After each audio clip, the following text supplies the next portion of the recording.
আসসালামু আলাইকুম। এইচএসসি 2026 ব্যাচের পরীক্ষার্থীরা, সিনোনিম অ্যান্টোনিম নিয়ে প্রচুর পরিমাণ কমেন্ট পাচ্ছিলাম, মেসেজ পাচ্ছিলাম যে ভাইয়া সকল ক্লাসই তো দিলেন, সিনোনিম অ্যান্টোনিমের ক্লাসটাও দিয়ে দেন। এইটা আমাদের জন্য খুবই ইম্পর্টেন্ট। সিনোনিম অ্যান্টোনিমের যে ক্লাস দিতে হবে এটা আমি চিন্তাও করি নাই, কারণ কি এই টপিকটা আমার মনে হয় পাঞ্চুয়েশনের পরে যদি সহজ কোনো টপিক থাকে তাহলে সেটা হচ্ছে সিনোনিম এবং অ্যান্টোনিম।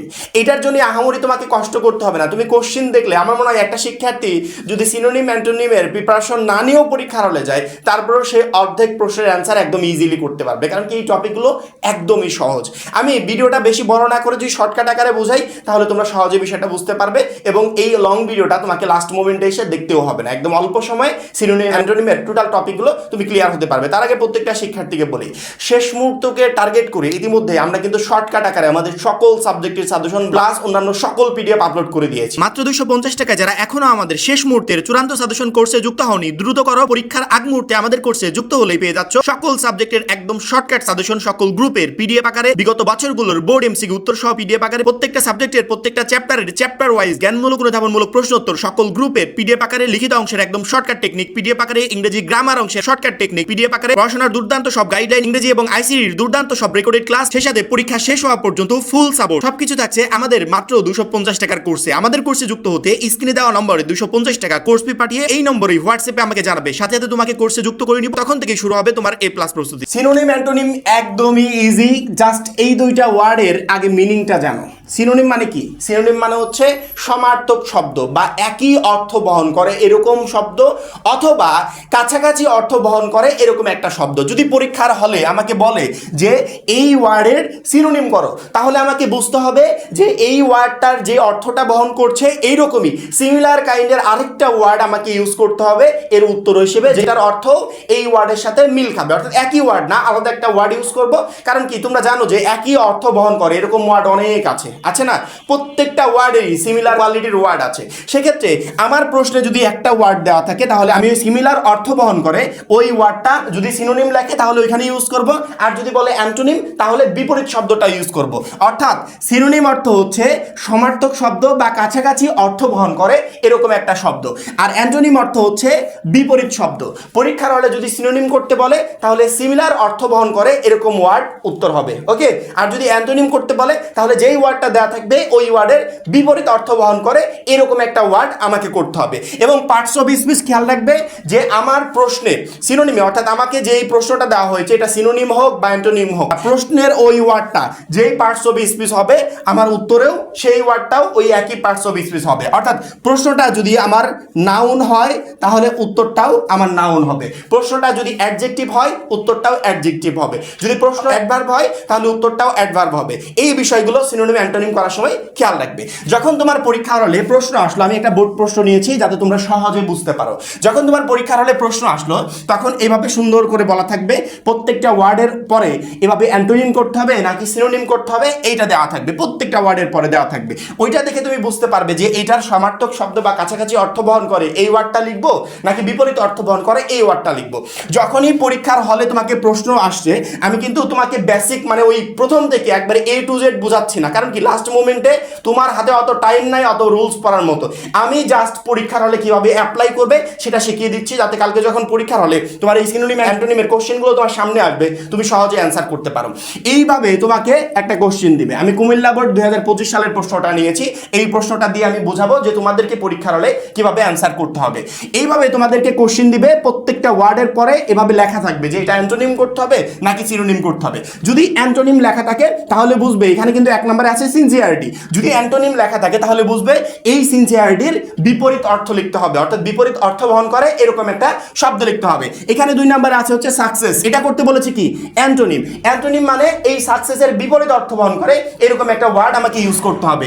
এখানে সি জব আছে, এই জবটা হচ্ছে সিনোনিম করতে বলেছে। এখন সিনোনিম অর্থ হচ্ছে সমার্থক শব্দ, অর্থাৎ জবের যে অর্থটা আছে এরকম অর্থ বা এর কাছাকাছি একটা অর্থ বহন করবে এরকম একটা ওয়ার্ড আমাকে এখানে ইউজ করতে হবে। যখনই আমি এইগুলো বুঝতে পারবো, তখন আমার জন্য যে কোনো কোশ্চেনের অ্যান্সার করা একদমই ইজি হয়ে যাবে।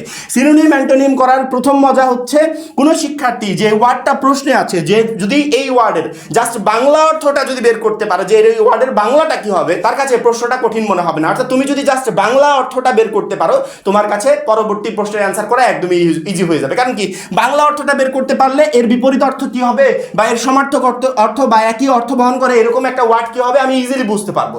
একটু দেখি খেয়াল করে। আচ্ছা, সিনসিয়ারিটি মানে কি বলতো? সিনসিয়ারিটি মানে হচ্ছে সততা বা আন্তরিকতা, এরকম কোনো কিছু একটা। আচ্ছা, সিনসিয়ারিটি মানে সততা বা আন্তরিকতা। এখানে বলেছি অ্যান্টোনিম অর্থাৎ বিপরীত অর্থ বহন করে এরকম কোনো কিছু একটা লিখতে হবে। সেক্ষেত্রে বিপরীত অর্থ বহন করবে এরকম একটা ওয়ার্ড যখন আমাকে ইউজ করতে হবে, তাহলে সিনসিয়ারিটির মানে আমরা কি জানলাম? সততা বা আন্তরিকতা। সেক্ষেত্রে বিপরীত অর্থ অর্থাৎ অসততা আমরা যখন বাংলাটা জানলাম, তখন আমাকে এখন এই বাংলার ইংরেজিটা বসাতে হবে। সিনসিয়ারিটি মানে যদি সততা হয়, তাহলে অসততার ইংরেজি হবে ইনসিনসিয়ারিটি। অর্থাৎ আমি যখনই এইটার উত্তর ইনসিনসিয়ারিটি করে দিব, ইনসিনসিয়ারিটি, তখন কিন্তু আমার উত্তর হয়ে গেল। অর্থাৎ সিনসিয়ারিটি মানে হচ্ছে আন্তরিকতা বা সততা, ইনসিনসিয়ারিটি মানে হচ্ছে অসততা বা অনান্তরিকতা। ঠিক আছে, হয়ে গেল, একদম সিম্পল। জাস্ট যেই ওয়ার্ডটা আমাকে প্রশ্নে বলা হয়েছে, এইটার যদি আমি অর্থটা জানতে পারি, বাংলা অর্থটা, এর পরবর্তী বিপরীত শব্দ হোক বা সমার্থক শব্দ হোক কি হবে, এটা আমি একদম ইজিলি বুঝতে পারবো। পরবর্তী প্রশ্নটা আরেকটু সহজ। এইভাবে কোশ্চেনগুলো তোমাদের পরীক্ষার হলে আসবে, তুমি একদম ইজিলি অ্যান্সার করতে পারবে। বি নাম্বারে দিয়ে হচ্ছে সাকসেস। আচ্ছা, সাকসেস মানে কি বলতো? সাকসেস মানে হচ্ছে সফলতা, এটা আমরা সবাই জানি। সাকসেস মানে সফলতা। এখন এখানে বলেছে অ্যান্টোনিম করতে হবে। সাকসেস মানে হচ্ছে সফলতা। সেক্ষেত্রে যখনই আমি বাংলাটা জানলাম, যদি আমাকে বলে যে এই সফলতার বিপরীত অর্থ কি হবে, তাহলে আমি বলবো ব্যর্থতা। আবার যদি বলে সফলতার সমার্থক আরেকটা ওয়ার্ড ইউজ করো, তারপরে কিন্তু আমি ইউজ করতে পারবো। অর্থাৎ আমিও যখন বাংলাটা জেনে গেলাম যে সাকসেস মানে হচ্ছে সফলতা, তখন আমার কাছে পরবর্তী প্রশ্নের অ্যান্সার করা একদমই ইজি হয়ে যাবে। এখানে সাকসেস মানে হচ্ছে সফলতা। এইবার আমি দেখি এই সাকসেসটাকে আমাকে কি করতে হবে। এখানে বলেছে অ্যান্টোনিম অর্থাৎ বিপরীত অর্থ বের করতে হবে। তো সফলতার বিপরীত কি? সফলতার বিপরীত হচ্ছে ব্যর্থতা। সাকসেস মানে যেহেতু সফলতা, তাহলে ফেইলার মানে হচ্ছে ব্যর্থতা। আমি এখানে ফেইলার দিয়ে দিই, একদম ইজি। এইভাবে তোমাকে আগে অর্থটা বের করতে হবে, তারপরে দেখতে হবে এটা সিনোনিম করতে বলেছে নাকি অ্যান্টোনিম করতে বলেছে। যদি বাংলা অর্থটা জানতে পারো, তাহলে তোমার জন্য কোশ্চেনের আনসার করা একদম ইজি হয়ে যাবে। সি নাম্বারে দেখো, সি নাম্বারে আছে হচ্ছে জব। জব মানে কি? জব মানে হচ্ছে কাজ বা চাকরি। সেক্ষেত্রে এখানে বলেছে সিনোনিম বের করতে হবে। আমি আগে প্রথমে অর্থটা জানলাম যে জব মানে কি। জব মানে কাজ বা চাকরি। এখন আমি এই রিলেটেড সিনোনিম অ্যান্টোনিম করতে পারবো। এখানে বলেছে সিনোনিম করতে হবে অর্থাৎ সমার্থক শব্দ বের করতে হবে। তো জব মানে চাকরি বা কাজ। সেক্ষেত্রে আমি যদি এর সমার্থক শব্দ ওয়ার্ক ইউজ করি, ওয়ার্ক মানেও কিন্তু কাজ। ঠিক আছে, ওয়ার্ক মানেও কিন্তু কাজ। আমি যদি এখানে ওয়ার্ক ইউজ করি, তারপরে কিন্তু হয়ে গেল।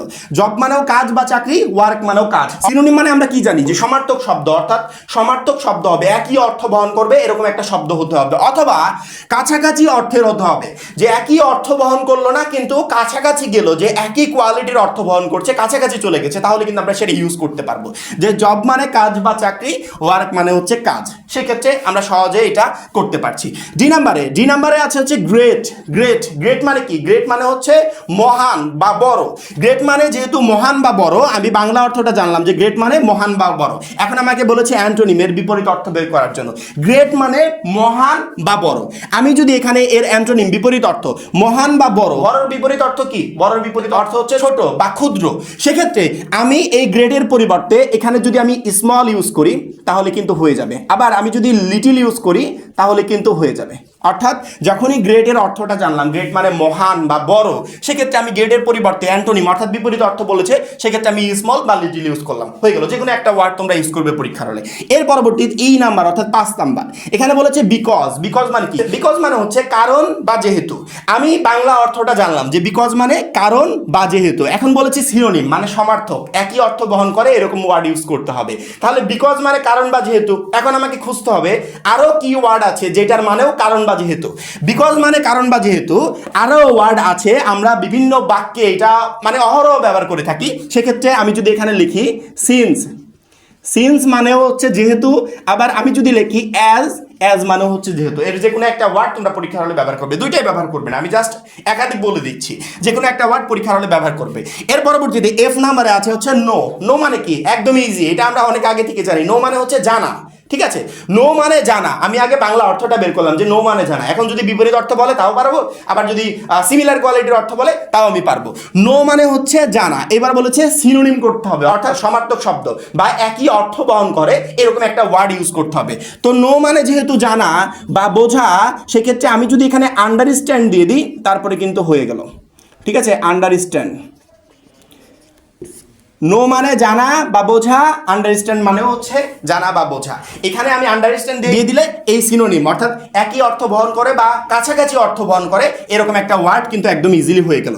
এবার জি নাম্বারে কে, কে মানে হচ্ছে চাবিকাঠি। আমরা ওই যে বিভিন্ন জায়গায় ইউজ করি না যে কে টু সাকসেস, অর্থাৎ সফলতার চাবিকাঠি, এটাই হচ্ছে সেটা, যে সফলতার চাবিকাঠি বা মূল শক্তি বা মূল কোনো কিছু এরকম অর্থ বহন করে। সেক্ষেত্রে আমাকে বলেছে যে এই কে, এই যে চাবিকাঠি বা মূল শক্তি, এইটার সিনোনিম করতে হবে, অর্থাৎ একই অর্থ বহন করে এরকম কোনো কিছু একটা করতে হবে। সেক্ষেত্রে কে এর সিনোনিম হিসেবে ইউজ করতে পারো মেইন। মেইন মানে হচ্ছে প্রধান। আবার তুমি যদি এখানে ইম্পর্টেন্ট ইউজ করো তারপরে কিন্তু ভুল হবে না, অর্থাৎ একই অর্থ বা কাছাকাছি অর্থ বহন করে এরকম যে কোনো ওয়ার্ড তুমি এখানে ব্যবহার করতে পারবে। পরবর্তীতে আমরা এইচ নাম্বারে চলে যাই। এইচ নাম্বার হচ্ছে ফলো। ফলো মানে কি?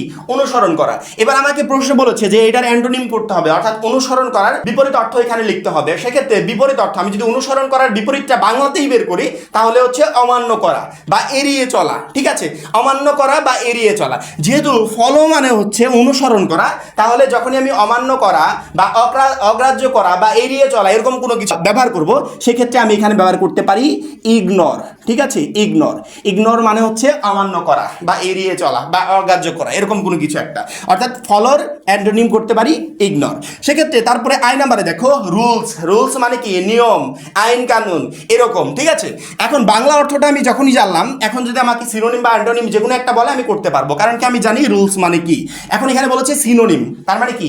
একই অর্থ বহন করে বা কাছাকাছি অর্থ বহন করে এরকম একটা ওয়ার্ড ইউজ করতে হবে। তো রুলস মানে হচ্ছে নিয়ম কানুন বা আইন কানুন। সেক্ষেত্রে আমরা নিয়ম কানুন বা আইন কানুনের আরো একাধিক ওয়ার্ড জানি। আমি যদি এখানে লজ দিয়ে দিই, লজ মানে হচ্ছে আইন। আবার যদি আমি এখানে আরেকটা ওয়ার্ড ইউজ করি রেগুলেশন, রেগুলেশন মানে হচ্ছে নিয়ম কানুন, সেক্ষেত্রে সেটাও কিন্তু হয়ে যাবে। অর্থাৎ একাধিক ওয়ার্ড তুমি এখানে বসাতে পারবে, কিন্তু পরীক্ষার হলে যে কোনো একটা দিলে হবে, তোমাকে একাধিক ওয়ার্ড ইউজ করতে হবে না। পরবর্তীতে যে number last option never. Never মানে কি? কখনোই না।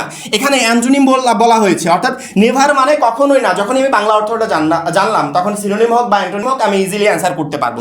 এখানে বলা আছে অ্যান্টোনিম, নেভার মানে কখনোই না। এবার অ্যান্টোনিম বের করতে হবে, অর্থাৎ এর বিপরীত অর্থ বহন করে এরকম একটা ওয়ার্ড বসাতে হবে। তো নেভার মানে যখন কখনো না, তখন আমি এখানে দিয়ে দেবো অলওয়েজ। অলওয়েজ মানে সব সময়। একদমই ইজি। তুমি যে কোনো ওয়ার্ডের জাস্ট বাংলা অর্থটা যদি বের করতে পারো, ওই ওয়ার্ডের সিনোনিম হোক অ্যান্টোনিম হোক সেটা তুমি সহজেই বের করতে পারবে। জাস্ট তোমার প্রথম কাজ হবে বাংলা অর্থটা বের করো। বাংলা অর্থটা বের করলে তোমার কাছে কোশ্চেনের অ্যান্সার করা একদমই ইজি হয়ে যাবে।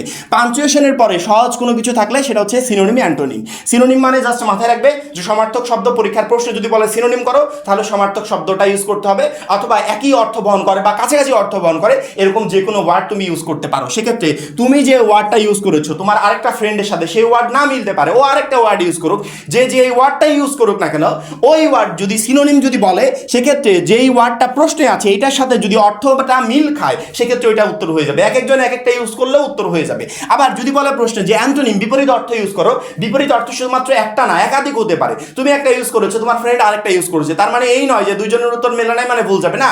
তুমি যেটা ইউজ করেছো ওইটা যদি বিপরীত অর্থ হয় ওইটাও হবে, তোমার ফ্রেন্ড যেটা ইউজ করেছে ওইটা যদি বিপরীত অর্থ হয় ওইটাও হবে। একদমই সহজ। কুমিল্লা বোর্ডের আরো 4টা প্রশ্ন আছে, সেগুলো এর থেকেও আরো সহজ। এই 4টা প্রশ্ন আমি তোমাদেরকে দিব, অবশ্যই কমেন্টে এর উত্তরগুলো জানাবে। এই মুহূর্তে স্ক্রিনে দেখতে পাচ্ছ এই 4টা প্রশ্ন তোমাকে অ্যান্সার করে সিনোনিম অ্যান্টোনিম বের করে আমাকে পাঠাতে হবে। একদমই ইজি। যারা এই পুরোগুলো দেখেছে তারা এই 4টা প্রশ্নের অ্যান্সার একদম ইজি করতে পারবে। প্রথমে বাংলা অর্থটা বের করবে, বাংলা অর্থটা বের করার পর যদি সিনোনিম করতে বলে তাহলে এটার সমার্থক একটা ওয়ার্ড ইউজ করবে। যদি অ্যান্টোনিম করতে বলে ওই বাংলা অর্থের বিপরীত অর্থ কি হবে, সেই বিপরীত অর্থের ইংরেজি কি হবে সেটা বের করে সুন্দর করে দিবে। এই 4টা উত্তর করে আমাকে কমেন্টে জানাবে যে এই 4টার উত্তর কি হবে। এই ছিল আমাদের সিনোনিম অ্যান্টোনিমের ক্লাস। পরবর্তী গুরুত্বপূর্ণ ক্লাসের জন্য অবশ্যই চ্যানেলটাকে সাবস্ক্রাইব করে রাখবে। আর যারা এখনো আমাদের এইচএসসি 26 রাইগাটি প্লাস কোর্সে যুক্ত হওয়া নাই, খুবই দ্রুত যুক্ত হয়ে যাবে। সবাই ভালো থাকবে, সুস্থ থাকবে। আল্লাহ হাফেজ।